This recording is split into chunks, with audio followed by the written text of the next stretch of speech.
রাজ্য সরকারের সদিচ্ছা অভাব বলেই কিন্তু আজকে আমাদের ছেলেমেয়েরা পথে বসেছে। আজকে বিদ্যালয়গুলোতে আজকে যারা যোগ্য শিক্ষক তারা আজকে রাস্তায় পড়ে আছে, বিদ্যালয় শূন্য হয়ে যাচ্ছে, পড়াবার মানে যোগ্য শিক্ষক শিক্ষিকারা নেই এবং ভুয়ো শিক্ষকদের পাঠিয়ে দিয়েছিল বিদ্যালয়ে আমাদের ছেলে মেয়েদের ভবিষ্যৎ সরকার করার জন্য, আগামী প্রজন্মকে ধ্বংস করার জন্য।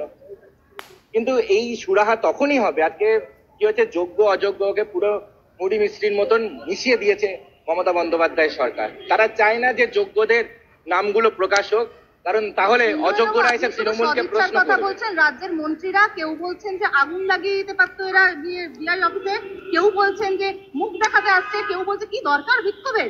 এখানেও মন্ত্রী থাকতে কি আপনার মনে হয় আদৌ সুরাহা সম্ভব? দেখুন, চাকরি চুরি করেছে তৃণমূল কংগ্রেস, চাকরি চুরি করেছে তৃণমূল কংগ্রেসের নেতা মন্ত্রীরা। আবার চোরের মায়ের বড় গলা, যাদের থেকে চাকরি চুরি করে আপনারা পথে বসিয়ে দিয়েছেন, বিদ্যালয়ে শূন্য করে দিয়েছেন, ঝড় জল বৃষ্টি উপেক্ষা করে যারা অনশন করছে তাদের পাশে থাকুন এবং তাদের পাশে থাকতে চাইলে সবার আগে সেই লিস্টটা পাবলিশ করুন, কারা যোগ্য কারা অযোগ্য, কারা তৃণমূল কংগ্রেসকে নেতা মন্ত্রীদের ঘুষ দিয়েছে সেই তথ্যগুলো প্রমাণ আপনারা প্রকাশ করে দিন, সেই লিস্টটা প্রকাশ করে দিন, তাহলেই তো অযোগ্যরা বেরিয়ে আসবে, বাকিরা যোগ্য, তাদের চাকরিতে পুনর্বহাল হবে।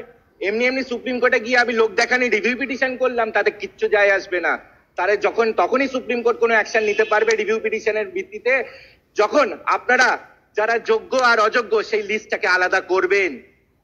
যতক্ষণ না লিস্ট আলাদা করছেন, যতক্ষণ না আপনারা তৃণমূল কংগ্রেস ভবন থেকে বা এসএসসি ভবন থেকে প্রকাশ করছেন না যে তৃণমূল কংগ্রেসকে ঘুষ দিয়ে কারা চাকরি পেয়েছে, ততক্ষণ পর্যন্ত রিভিউ পিটিশন করুন আর সুপ্রিম কোর্ট হাইকোর্টকে যতই তোপ দাগুন, আমাদের ছেলে মেয়েদের ভবিষ্যৎ আপনারা ধ্বংস করে দিয়েছেন। আপনি রাজ্যের মুখ্যমন্ত্রীর কথা বলছেন, কিন্তু রাজ্যের মন্ত্রী ফিরহাদ হাকিম বলছেন মুখ্যমন্ত্রী তাদের বললো স্কুলে যেতে, কিন্তু ওনারা গেলেন ডিআই অফিসে। কি বলছেন?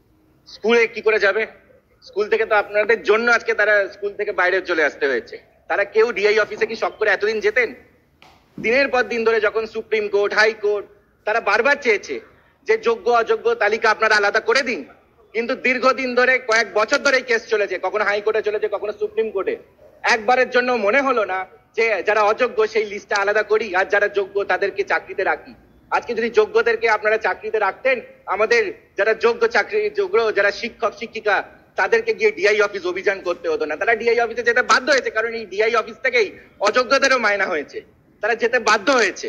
আর যেতে বাধ্য করেছেন আপনারা এবং আপনাদের মতন যারা এই দুর্নীতিগ্রস্ত এই পুরো সরকার, আপাত মস্তক যারা দুর্নীতিগ্রস্ত, যারা আমাদের ছেলে মেয়েদের চাকরিগুলো চুরি করেছেন, আপনাদের জন্য বাধ্য হয়ে তারা ডিআই অফিসে গেছেন। তারা শখ করে কেউ হঠাৎ করে মনে হয়েছে সকাল সকাল গিয়ে ডিআই অফিস, এমনি এমনি যাননি, কারণ বিদ্যালয় থেকে তাদেরকে বলে দিয়েছে আপনাদের আর চাকরি নেই, আপনারা চাকরি হারা, আপনারা পথে বসে গেছেন। সেটা বিদ্যালয় বলতে বাধ্য হয়েছে, কারণ সুপ্রিম কোর্টের অর্ডার এসছে আপনাদের জন্য। আপনারা আপনাদের সদিচ্ছার অভাব এবং আপনারা চাননি যারা যোগ্য আর যারা অযোগ্য এই লিস্টটা আলাদা হোক। আপনাদের জন্য এর জন্য দায়ী আর দায়ী তৃণমূল কংগ্রেস সরকার। ডিআই অফিস যে অভিযান হয়েছে এবং আগামী দিনে আরো যত এই দুর্নীতির বিরুদ্ধে যত প্রোটেস্ট হবে, তার জন্য দায়ী একমাত্র তৃণমূল কংগ্রেস শাসক দল, তাদের নেতা মন্ত্রী সরকার, পুলিশ প্রশাসন। যে পুলিশ প্রশাসন এদেরকে এই যত দুর্নীতিগ্রস্ত নেতা মন্ত্রীদেরকে পুলিশ প্রোটেকশন দিত, এরা যখন দুর্নীতি করতো গাড়ি ভর্তি টাকা নিয়ে নিয়ে এদিক থেকে শহরের এ প্রান্ত থেকে ও প্রান্ত ঘুরতো, পুরো রাজ্য থেকে টাকা পয়সা তুলে বেড়াতো, কোটি কোটি টাকা আত্মসাৎ করছিল, এদেরকে পুলিশ প্রোটেকশন দেওয়া হতো। পার্থ চট্টোপাধ্যায়ের আগে পাইলট গাড়ি নিয়ে ঘুরতো আর সেই গাড়ির মধ্যে থাকতো কোটি কোটি টাকা, এই দুর্নীতির টাকা। তখন মনে হয়নি এই পুলিশ প্রশাসন কোথায় ছিল? পুলিশ প্রশাসনের সেই প্রোঅ্যাক্টিভনেস তখন থাকলে আমাদের ছেলে মেয়েদের চাকরিগুলো চুরি হতো না। তারা প্রোটেকশন দিয়েছে। আর যাদের থেকে চুরি হয়ে গেল তারা যখন প্রতিবাদ করছে, তারা তাদের যখন প্রাপ্য সেই যোগ্যরা যখন তাদের প্রাপ্য চাকরি ফেরত চাইছে এই রাজ্য সরকারের তরফ থেকে, তখন আপনারা দিচ্ছেন লাঠি লাথি ঘুষি, যা ইচ্ছা ঘুষি শুরু করেছে।